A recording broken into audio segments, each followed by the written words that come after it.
Gente, estamos em pleno início, na abertura do último quadrimestre do ano, iniciando a semana. Então, já que é segunda-feira, é dia do nosso quadro que vem por aí, onde elencamos os principais aspectos, os principais indicadores que vão ser divulgados sobre economia de terça a sexta-feira, fazendo um comentário, uma perspectiva sobre cada um deles. Espero que vocês gostem desse vídeo, está bem interessante, tem dados bastante instigantes e questionadores também a respeito da realidade, não só do Brasil, mas assim como questões globais. Meu nome é Eduardo Starosta e esse é o canal Fora de Curva. Bom, na terça-feira vamos ser premiados aqui no nosso país com o dado do IBGE, o dado mais importante de cada trimestre, porque o Instituto Brasileiro de Geografia e Estatística vai nos divulgar o Produto Interno Bruto do segundo trimestre agora de 2024. Segundo os analistas de plantão, a previsão, a perspectiva é de uma alta do PIB brasileiro nesse segundo trimestre, ou seja, abril, maio e junho de 2024 frente a abril, maio e junho de 2023, da ordem de 2,7%. É um número que eu acho até um pouquinho bombado demais. Vamos ver se essa perspectiva é cumprida, mas eu vou chamar a atenção o seguinte, gente. Sim, uma das coisas que está fazendo o Brasil crescer mais ou ter uma performance econômica superior ao primeiro trimestre do ano ou ao segundo trimestre do passado é efetivamente os efeitos do aumento do gasto público. Só tem uma coisa: quando o gasto público aumenta e não há investimento, a durabilidade desse ciclo econômico é muito pequeno. Logo lá na frente, o que vai acontecer? As fontes de aumento de gastos vão se esgotar, a arrecadação está crescendo bastante, mas abaixo do crescimento da despesa pública, e isso vai gerar uma encrenca lá na frente, seja de aumento de inflação ou então aumento de impostos. O que vocês preferem? Não tem muita escapatória, vai ter que ser um ou outro. Será que nós vamos ter a opção de escolha? Bom, acho que não.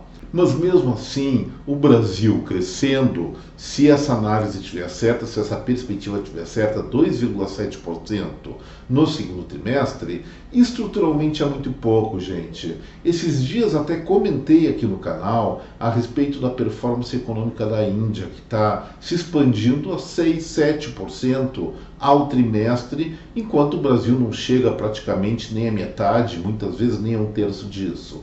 Nós deveríamos ter uma performance como a Índia, apesar daquele país também carregar centenas ou até milhares de ineficiências. O Brasil também, mas nossa economia ampla tem muito lugar para expandir, só que nós pagamos mais impostos, o nosso Estado é mais intervencionista, o país é mais intervencionista, então não deixa a economia fluir como deve, e nós pagamos o preço por décadas e décadas de incompetência na gestão pública e também em vários aspectos na gestão privada, que se associa, especialmente aquela que se associa a essa gestão pública para conseguir algumas benesses de subsídios não temporários, mas que tendem a ser eternos, e isso faz com que todo o Brasil se torne mais ineficiente em relação ao mundo, perdemos competitividade e com isso o nosso país não cresce. Além de outros diagnósticos que eventualmente nós voltaremos a tratar aqui no Fora de Curva. Bom, o que eu vou mais querer chamar atenção quando sair essa informação e nós analisarmos essa informação, não vai se referir à produção da indústria, da agricultura, do comércio, serviços e outros setores produtivos. O que está me importando mais nesse momento é uma coisinha chamada, lá no cálculo do PIB, na contabilidade nacional, deformação bruta do capital fixo, que nada mais é, nada mais, nada menos do que a taxa de investimento do Brasil no Brasil, que nos últimos relatórios do IBGE sobre PIB vem alcançando a patamares medíocres, mostrando que o nosso país está investindo cada vez menos e isso significa crescimentos piores ou até quedas, ou até recessões no futuro.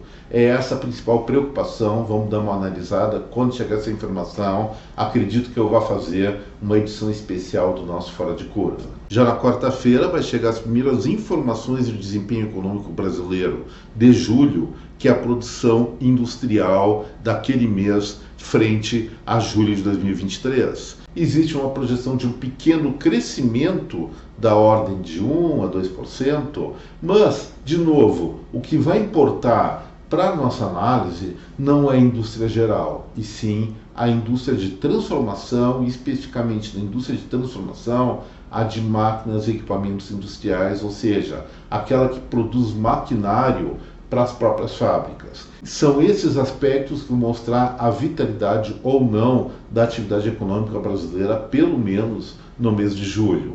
Eu acredito que até nós cheguemos a um resultado de crescimento, mas bastante modesto. E eu vou repetir, especialmente comparado com aquelas nações que lideram o crescimento global e estão lá dentro do BRICS. Índia e, em segundo plano, nesse momento pelo menos, a China, que está enfrentando uma série de problemas.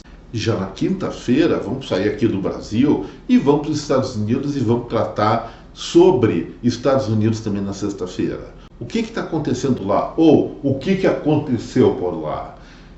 Muito recentemente, nós tivemos muitas análises, muita insistência a respeito do pouso da águia, ou seja, a economia norte-americana com uma perspectiva de reduzir sua atividade econômica, ou pelo menos amenizar o crescimento das suas atividades produtivas, e isso suscitaria, por parte do Banco Central deles, a redução da taxa de juros, que é importantíssima para o Brasil, porque dá mais graus de liberdade para nós reduzirmos a nossa Selic também. Esse foi um assunto que eu tratei também no Fora de Curva da semana passada. E o que aconteceu? O PIB, conforme foi divulgado semana passada, norte-americano, do segundo trimestre, foi bem acima das expectativas, e agora nós vamos trabalhar com duas variáveis. Na quinta-feira vai ser divulgado, pelo que é o equivalente ao Ministério do Trabalho lá dos Estados Unidos, o número de pedidos de seguro-desemprego das últimas 4 semanas. Ou seja, se aumenta a quantidade de solicitações de seguro-desemprego, significa isso que a economia está fraquejando. Se diminui ou fica estável, quer dizer que as coisas por lá estão, vamos dizer assim, nos conformes. E qual foi o resultado das últimas semanas? Olha só, na coleta de 18 de julho, houve, em termos de média de 4 meses, 234.750 pedidos de seguro-desemprego. Isso aumentou até a semana de 8 de agosto para 240.750, e a partir de agosto, ou seja, do mês passado, nas semanas seguintes, a tendência ou a confirmação foi de redução desse indicador. E se reduz o pedido de seguro-desemprego, quer dizer que a economia está gerando mais postos de trabalho. E isso aí está muito claro.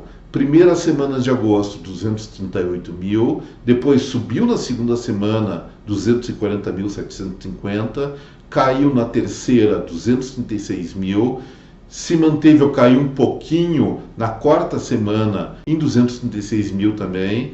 Na última semana de agosto, queda para 231.500, e a projeção para a primeira semana de setembro é de 229 mil pedidos de seguro-desemprego na média das últimas 4 semanas. Ou seja, a empregabilidade no final do verão e início do outono norte-americano parece que está numa forte recuperação. E isso a gente vai confirmar com o dado da sexta-feira, que trata-se nada mais, nada menos do que a taxa de desemprego naquele país. Recordando, então, em março essa taxa estava 3,8%, abril 3,9%, muito inferior à média brasileira, então. Maio chegou a 4%, e junho 4,1% e julho 4,3%.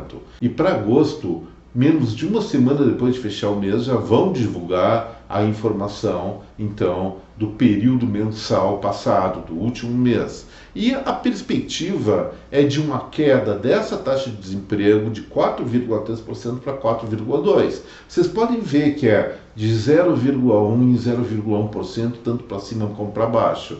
Mas esse viés para baixo mostra eventualmente ou confirma o dado do seguro-desemprego que após o verão a economia norte-americana ela está no processo de reaceleração.